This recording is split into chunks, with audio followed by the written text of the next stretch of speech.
We're here with Andrew Campbell from American Magic. You're trimming off port side today. Looked like a bit of tricky day here in Barcelona, stop and start. Ultimately, it looked like an early end to the day. Yeah. Can you tell us what went on? Yeah, I mean, we were kind of chasing in between rain squalls today as winter doesn't want to quit here. You know, I thought we were going to go to the shorts all the time, and got my dry suit on one more day here. So that's the kind of day it was. It was puffy and gusty in between the rain cells, and you know, we made the most of the time that we had, but yeah, at the end of the day there, we ended up breaking something and had to come in. Can you tell us what broke? Yeah, we had a jib sheet system issue there that it's not something we could have fixed on the water, so we had to come in and take a look at it. Yeah, it looks like a lot of focus on the jib system these days. Would you say it's a more complex system than your main sheet system?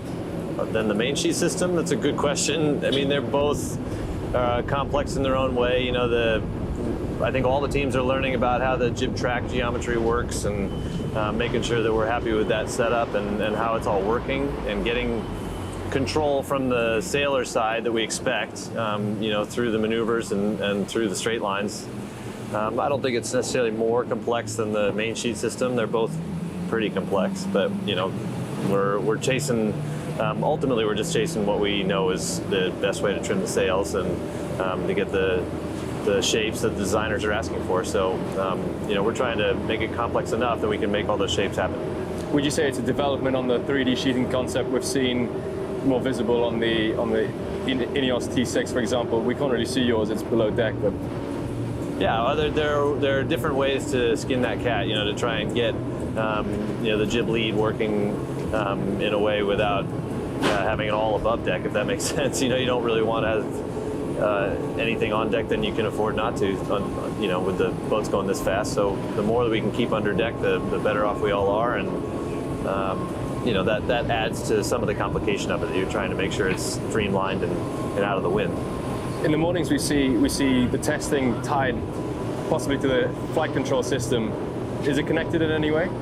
The jib to the flight control system? I think I'm safe to say that it's not really. We're, you know, we run pretty independent of one another. Andrew, thank you for your time. Sure, man.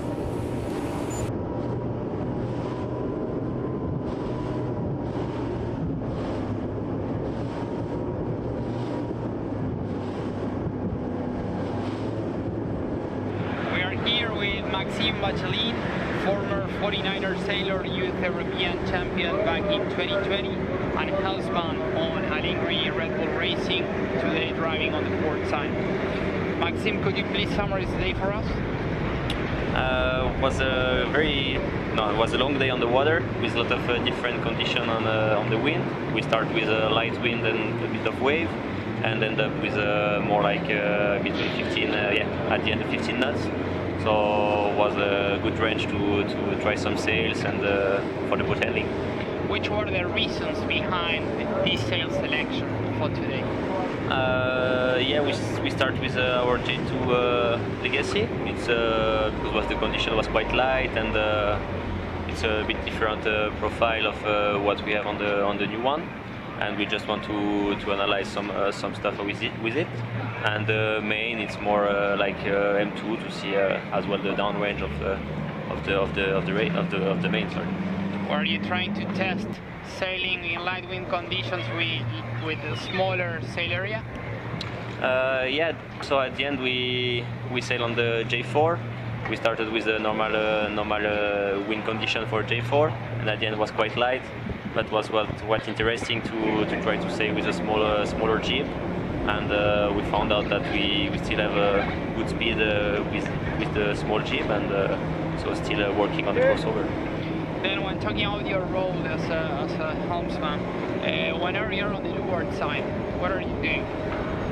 When I'm on the leeward side, I'm looking around and trying to speak to Arno of the wind, as well what is going around, like if there is another boat and everything that he cannot see. And yeah, still speaking about the mode and the target that we need to achieve on board. Who of the two of you is calling the tactics? It's not pretty defined. It's changing between Nico, Arno and me. And yeah, we just keep talking all about the wind and the opponent.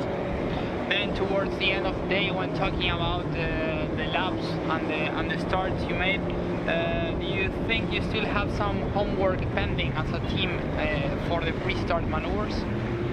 Yeah, of course, it's quite different with Spot Zero, so we still need to be a bit more used to, as the foil are a bit bigger, like the span. It's changing a bit how to react on the box, and yeah, just getting used to, and trying to sail with a bit more wind will help as well to achieve a better maneuver. Then today we saw the technicians getting on board a little bit more frequently than other days. Did you have any kind of issues? No, just some issues about some captor and something like that. Easy issue that we can repair straight away. Anything hydraulic or electronic? No, nothing hydraulic and electronic. Just some. Yeah, I don't remember the name in English. Captor. That's fine. Yeah. Okay, thank you very much. Welcome.